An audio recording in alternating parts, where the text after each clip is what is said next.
Picture a stark black and white image.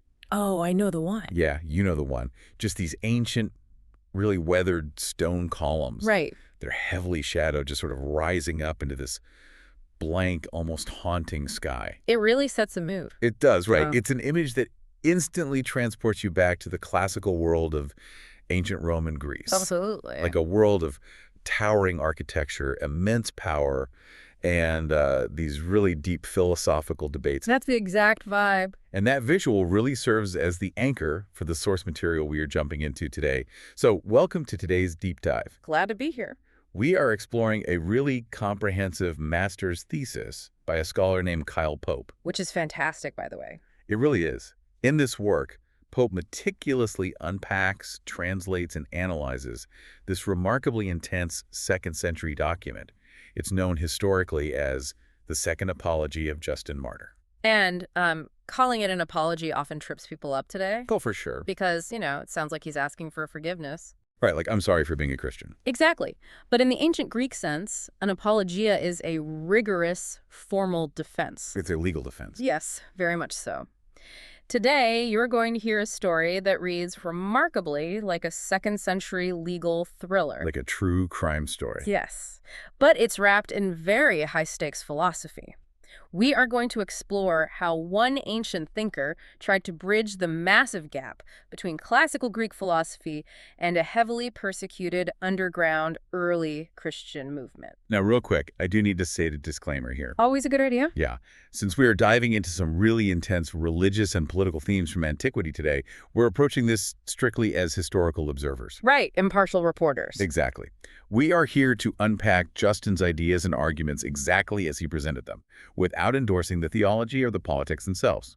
Our goal is just to understand the history and the philosophical mechanics of his argument. And understanding those mechanics is vital because the historical context here is deeply compelling. It really is.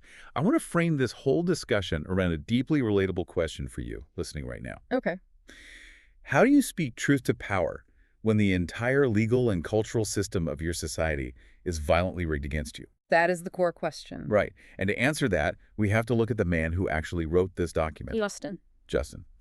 Based on the text, he identifies himself as being from a Samaritan race. He specifically tells his readers he is from Flavia Neapolis. Which is modern-day Nablus. Right, a Greek colony established after the year 70 AD.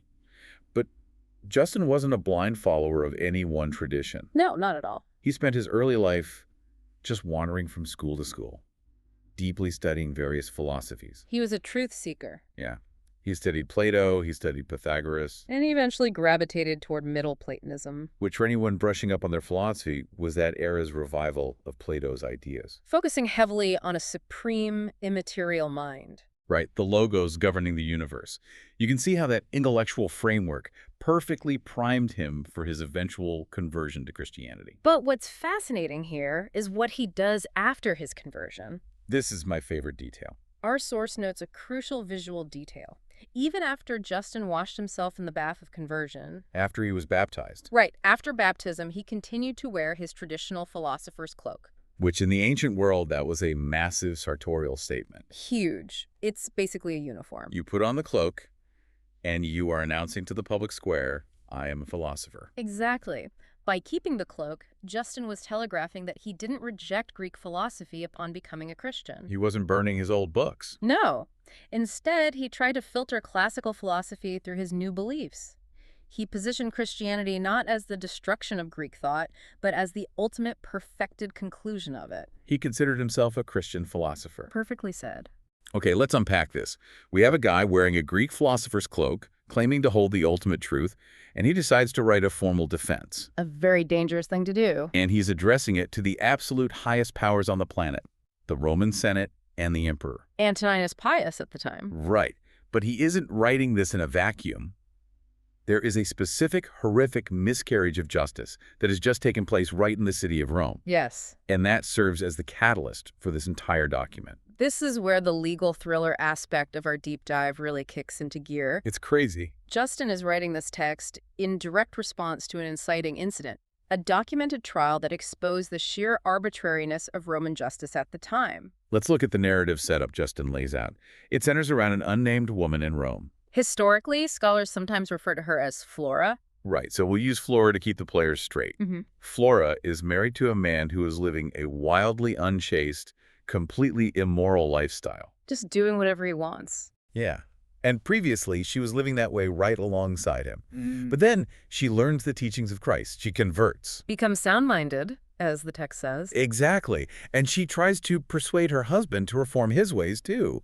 But instead of changing, he goes off to Alexandria, and his behavior actually gets worse. Which forces the woman into a terrible moral dilemma. Because she's stuck. Right. According to the text, she decides she simply cannot remain in a marriage yoke, sharing a bed and a table with a man committing such unjust and impious deeds. She feels that staying would make her complicit. Yes.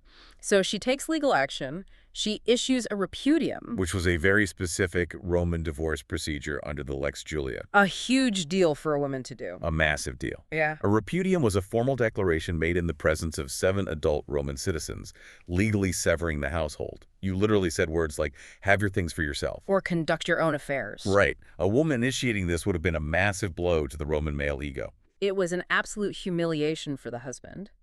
And his response is incredibly vindictive. Oh, he goes nuclear. Because she initiated this divorce, he retaliates by accusing his ex-wife of the ultimate crime in the Roman Empire at that time, He formally accuses her of being a Christian. which was essentially a death sentence. Flora is clearly a sharp tactician. Very smart. She immediately petitions the emperor, asking to be allowed to settle her estate and arrange her household affairs before she stands trial for the accusation, And surprisingly, the emperor grants her this delay. making her temporarily untouchable. The husband is furious. He wants revenge immediately, but he's blocked by the emperor's order. So he pivots.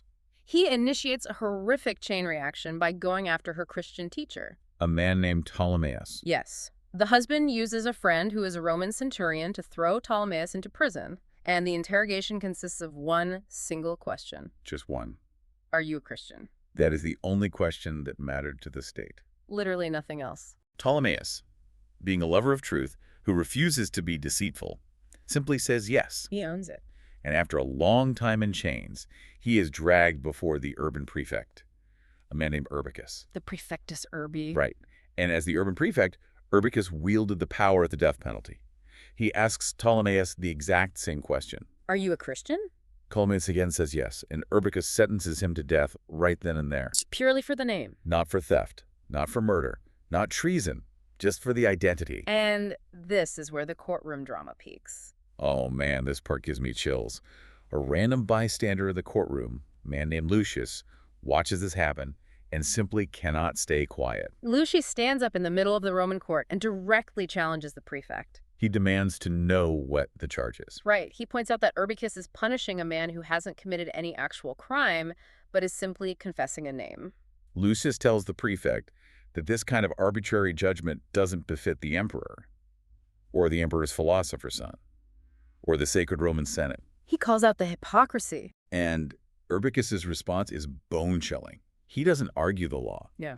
He doesn't defend the state's position. He just looks at Lucius and says, "You seem to me also to be one of this sort." And Lucius replies, most certainly. So Urbicus sentences Lucius to death too. Just like that. And then a third unnamed man steps up, objects, and gets sentenced to death right alongside them.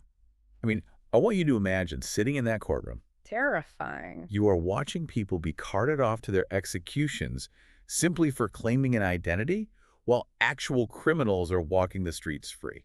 That arbitrariness is exactly what Justin is attacking in this apology. It's the whole reason he writes it. He writes this document to say to the emperor, look at what your magistrates are doing. They are behaving completely irrationally, abandoning the very logic and order that Rome claims to be built upon. But Justin knew that just complaining about a corrupt judge wasn't enough to sway the emperor. He had to explain the root cause of this systemic corruption. And his explanation is... Here's where it gets really interesting. Yes. His explanation is completely wild.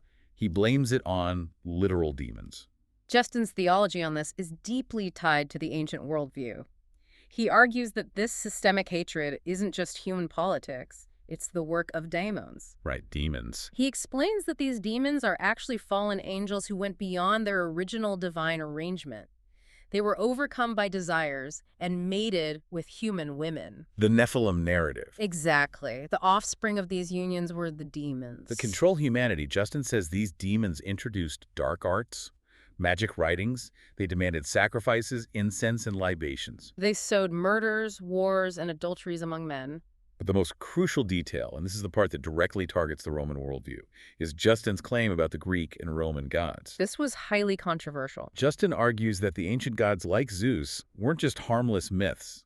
He says they were literally these evil demons in disguise. Tricking humanity into worshiping them to keep humans enslaved to fear. That's a staggering claim to make in a formal letter to the Roman Emperor. Oh, absolutely. He is telling the highest authority in the land that the state religion they enforce, the very gods they build massive temples to, are literal demons, manipulating the magistrates into murdering innocent people. It takes immense intellectual courage to put that on papyrus and send it to the Senate. It really does. Yeah. But he doesn't stop at tearing down the Roman gods, because he also builds a philosophical bridge. He introduces a concept called the logos spermaticos. Ah, the seat of reason. Yes. It is a highly strategic intellectual move. Logos in Greek philosophy can mean word, reason, or the universal principle of order and knowledge. Justin argues that a seed of the logos was implanted in all of humanity. And he claims that the true, complete Logos actually became incarnate in Christ. Therefore, Anyone in the past who lived in accordance with reason, who followed that seed of the Logos, was essentially a Christian before Christ even existed. that's such a fascinating pivot. He's taking a core tenet of Greek philosophy and entirely rewriting its conclusion to fit his own narrative. He is retroactively claiming the greatest minds of antiquity for his own persecuted movement. Our source notes two specific examples Justin uses: the great Greek philosopher Socrates and the pre-Socratic thinker Heraclitus. Justin flat out says these men were early Christians because they lived according to the Logos. By doing this, Justin is using the vocabulary of his oppressors to defend a marginalized group. He's saying to the Romans, you revere Socrates. Well, Socrates was essentially one of us. And the historical parallel Justin draws is brilliant. It is. He points out that Socrates tried to teach people to abandon these evil demons. He tried to investigate truth through reason, and in response, what happened? Socrates was accused of the exact same crimes the Christians are accused of. Being impious, bringing in new demons, and not recognizing the gods of the city he was executed by the state. Justin is arguing that Socrates was killed by the exact same demonic influence that is currently manipulating Irbicus to kill Christians in Rome. It perfectly aligns the persecution of early Christians with the martyrdom of Rome's most revered philosopher. But the Roman authorities didn't just execute Christians. They mocked them for their willingness to die. Right, which raises an important question about human agency, which Justin addresses head-on in chapter 4 of his text. The Romans threw a very morbid, pragmatic taunt at the Christians. They basically asked, if you want to die so badly so you can go be with your God, why don't you all just kill yourselves and save us the trouble of executing you? It's a cruel taunt. Very cruel. But Justin takes it seriously and provides a rigorous defense of life. He counters by explaining that God didn't make the universe without a purpose. God made the world specifically for the human race. Therefore, if all the Christians committed suicide, they would be actively thwarting God's plan. Exactly. They would prevent future generations from being born. They would prevent people from being instructed in divine teachings, and they would stop the truth from spreading. Taking your own life, he argues, would make you responsible for acting against the cosmic will of God. Justin uses this defense of human agency to launch a massive attack on the Stoic concept of fate. The Stoics, who were incredibly influential in Rome at this time, believed that everything happens according to the necessity of fate. But Justin fiercely argues that humans and angels both possess absolute free will. He states that the nature of all begotten things is to be capable of both wickedness and virtue. If you don't have the power to choose between the two, then being virtuous is entirely meaningless. Furthermore, he points out the logical flaw in the Stoic worldview. If fate dictates every single action, then God himself would be the author of evil. Justin finds that philosophically absurd. He insists that moral responsibility requires free will, which makes the Romans' unjust choices all the more damning. He really pulls no punches with the rival philosophers of his day. No, he doesn't. if we connect this to the bigger picture, Justin wasn't just arguing abstract ideas in a vacuum. He was actively battling contemporary philosophical rivals in the streets of Rome. Real people. Yes, and one of his main adversaries was a philosopher named Crescens the Cynic. The source tells us Crescens was a lover of chattering and a lover of boasting. Justin clearly had no patience for this guy. None. Crescens was publicly testifying against the Christians, calling them atheists and impious, essentially ginning up the mob against them. Justin accuses Crescens of not even understanding what he's talking about. He points out that Crescens' core philosophical belief as a cynic was the concept of adiaphora. Which means indifference. Right. Cynics prided themselves on being indifferent to societal norms, wealth, and basic comforts. But Justin flips that entirely against him. He argues that a man whose ultimate goal is total indifference cannot possibly know what is truly good. Because if you are indifferent, you don't care about justice. You don't care about truth.